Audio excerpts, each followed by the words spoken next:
Seguindo a sequência dessa série de vídeos a respeito da narrativa bíblica do livro de Gênesis, onde se inicia com os mitos da criação em Adão e Eva, nós passamos para os mitos fundadores patriarcais que iniciam a narrativa de Abraão, que fundou o povo hebreu. Ele representa a figura do xamã, que em vídeos anteriores eu expliquei que a figura do xamã é a que liderava os primeiros assentamentos humanos. Então, eles não tinham só a imagem de um político, mas também representava a figura de um sacerdote que levavam as pessoas a Deus. Porque os xamãs eram pessoas que buscavam ter o contato com o sagrado masculino, subindo as montanhas para se aproximar do sagrado. O sagrado masculino é aquele que está acima, porque fecunda a que está abaixo. O que vem de cima frutifica a terra, faz ela geminar e crescer. Então, subse-entende que é o macho quem fecunda a fêmea que está abaixo. Então, logo, esse Deus ele é masculino, patriarcal, em detrimento ao feminino, sagrado feminino, aquele que está abaixo. Quando se iniciou a religião no Neolítico, a compreensão do sagrado, o feminino, o sagrado feminino, era mais relevante para eles, porque eles migravam para onde se havia os recursos ali. Então, eles buscavam na terra colher e os animais para poder caçar e comer. Então, o que estava na terra para eles era o relevante. Quando eles começaram a compreender que eles podiam plantar, cultivar a terra e criar animais, a compreensão do sagrado para eles houve uma alteração. Com o passar do tempo, eles saindo da caverna, eles vendo que o sol e a chuva que faziam geminar a terra e fazer crescer, e ali eles conseguiam formar os primeiros assentamentos. Essa é a revolução agrícola do qual estou falando. Então, o homem criou ali os primeiros assentamentos de forma patriarcal, e ele ali desenvolveu as suas regras em sociedade, ali movidas para com ele.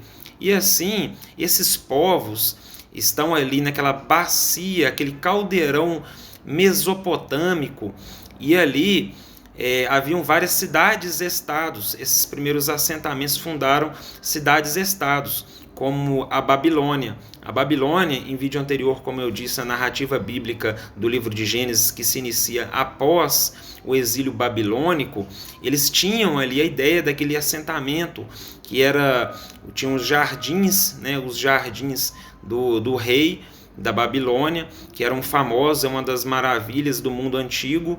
E ali ele viu o jardim do Éden. Ali você vê os querubins, que são os querubes, que são aquelas sentinelas nos portais da Babilônia. Então, aquele revanchismo entre o homem urbano do centro das cidades versus o homem do campo. E o homem do campo ele era explorado pelos homens da cidade, que levavam seus produtos para dentro das cidades. Eles trabalhavam em serviços análogos à escravidão ou escravidão. Então, houve esse revanchismo, e muitas vezes o homem do campo ele invadia essas cidades, ele era mal visto. E ao contrário também, que ele era explorado também, o homem da cidade ele era belicoso, ele era mal visto.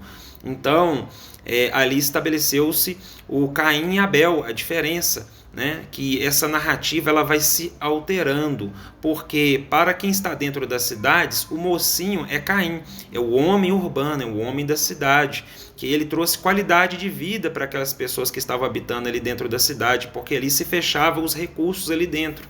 Enquanto o homem do campo, ele tinha que prover a terra, ele tinha que trabalhar a terra, cultivar, era um serviço bem pesado, e era explorado, além de tudo, oprimido pelos povos de dentro das cidades. Então ele também via como mal visto quem era da cidade.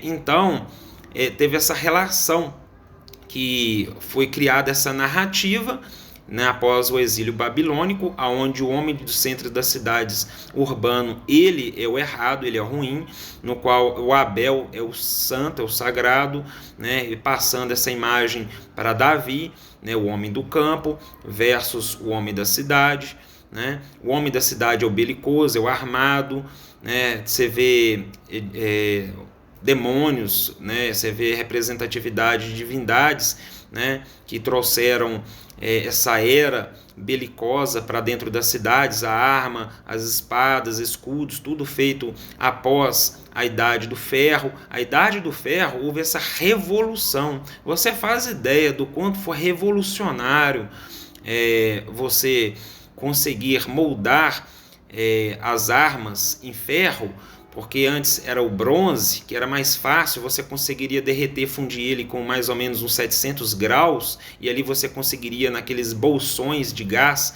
fazer forjas para poder fundir e criar entre estanho e cobre, que era mais abundante, esses materiais, essas ferramentas e armas, espadas. Pois é, com o ferro, que tinha uma necessidade de mais calor, mais temperatura, era praticamente impossível para a tecnologia daquela época. Mas então, quando eles viram que o ferro ele era moldável, isso daí é interessante notar que eles viram isso com a queda de meteoritos, vindo eles incandescentes, né, vindo do céu. Lembra do sagrado masculino? Então, quando eles viram cair do céu, e eles viram esse material que eles conseguiram moldar e fazer armas, aqui embaixo espadas, que revolucionou a história desses assentamentos, transformou eles em grandes impérios.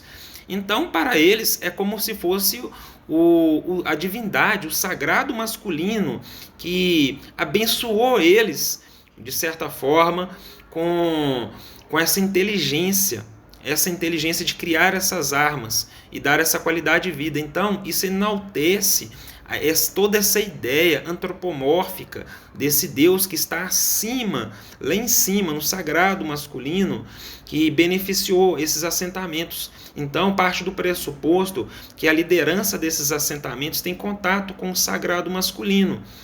Então, as pessoas obedeciam eles, né? Religiosamente obedeciam eles.